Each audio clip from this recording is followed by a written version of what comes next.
Bonjour, aujourd'hui nous allons faire le focus de la GLA 220 diesel 4MATIC.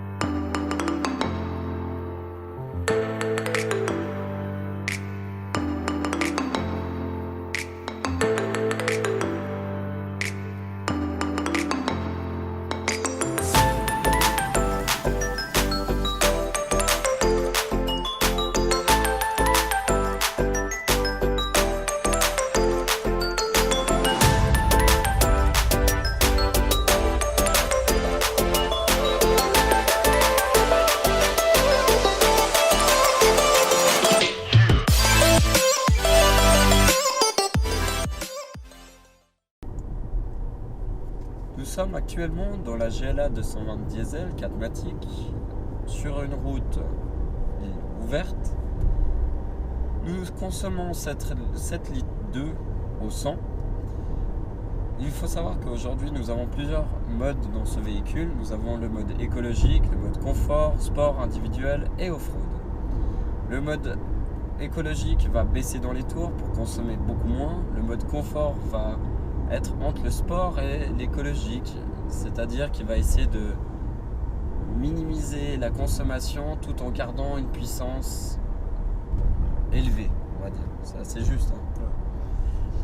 Et nous avons aussi le mode sport qui monte dans les tours pour pouvoir réagir beaucoup plus vite, ce qui me paraît juste. Voilà. Bah, moi je l'ai pas conduit, mais je pense qu'il y a plus de réaction à la pédale, sûrement. Alors c'est sûr, ça c'est sûr. De toute façon, en réaction, tu sens, le volant devient beaucoup plus rigide. Ouais.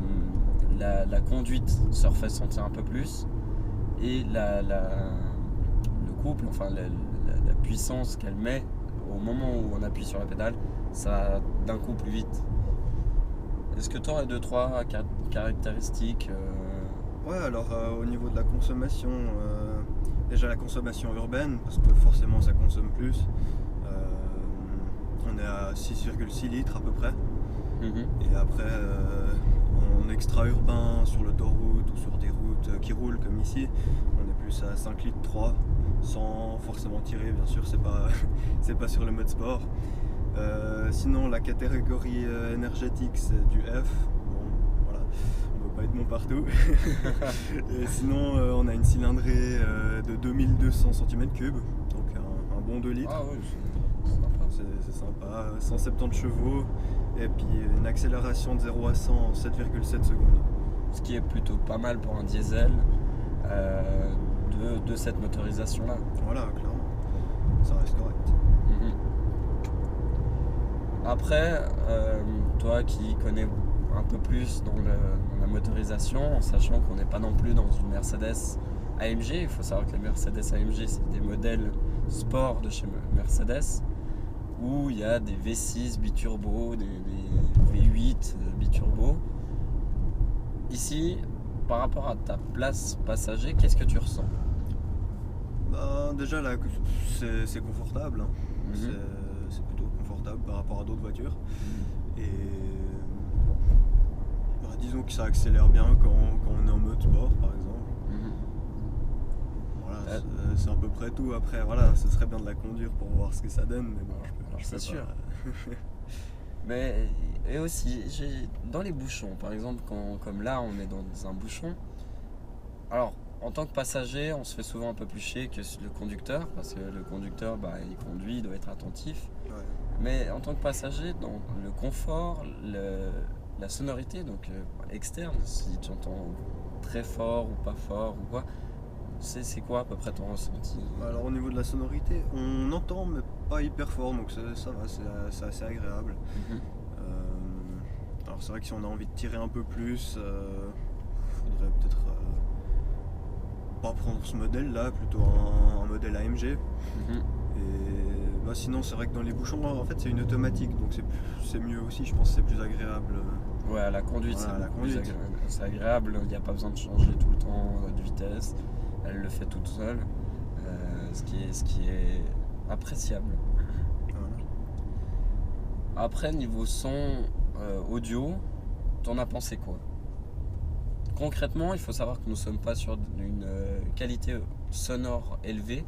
Quand je dis ça, c'est parce que chez Mercedes, nous avons Harman Kardon, il me semble, et Bruhammer, je crois que c'est. Je suis plus exactement sûr, mais si j'ai dit faux, je mettrai un petit truc. Mais qu'est-ce que tu en penses? Bah, la qualité du son, elle est franchement bien. En plus, le véhicule est assez bien insonorisé, donc dès qu'on met la musique, on n'entend plus l'extérieur, donc c'est super.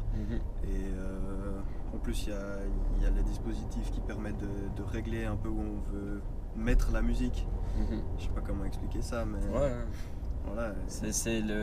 Chez Mercedes, je sais plus exactement comment ils l'appellent, mais en gros, c'est si on veut l'avoir le son un peu plus en avant ou un peu plus en arrière ou au milieu centré Du véhicule. Voilà, exact. Donc, ouais.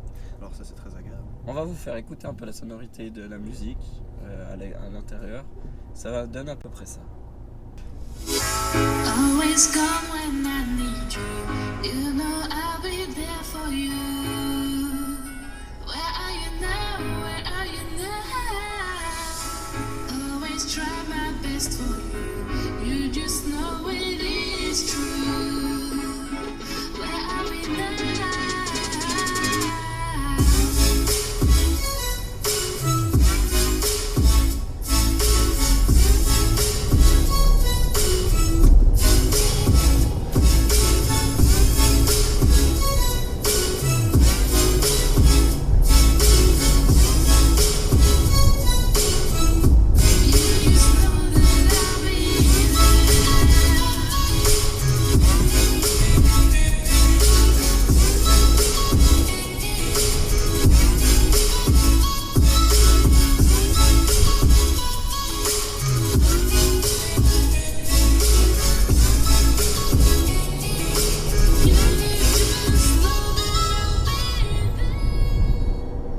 Voici la sonorité qu'il y a à l'intérieur, donc c'est une très bonne sonorité pour ce que c'est, pour dire.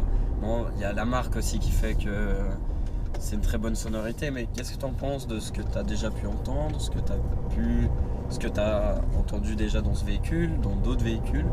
T'en penses quoi de cette sonorité standard, qui dirait Mercedes? Bah, le son, il est vraiment bon, il est pas saturé en tout cas, donc ça c'est déjà vachement bien. Et ouais, on peut régler les basses, les aigus, donc c'est vraiment personnalisable à volonté et c'est top.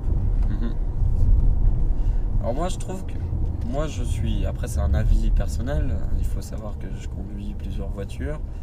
J'ai beaucoup de préférence pour les sons un peu plus haut de gamme, donc Bruhammer ou Harman Kardon. Et il faut savoir que j'ai l'habitude d'avoir eu des véhicules qui ont du Harman Kardon dedans.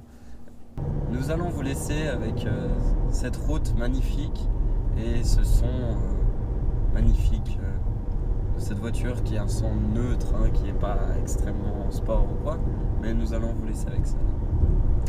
À une prochaine vidéo. Ciao.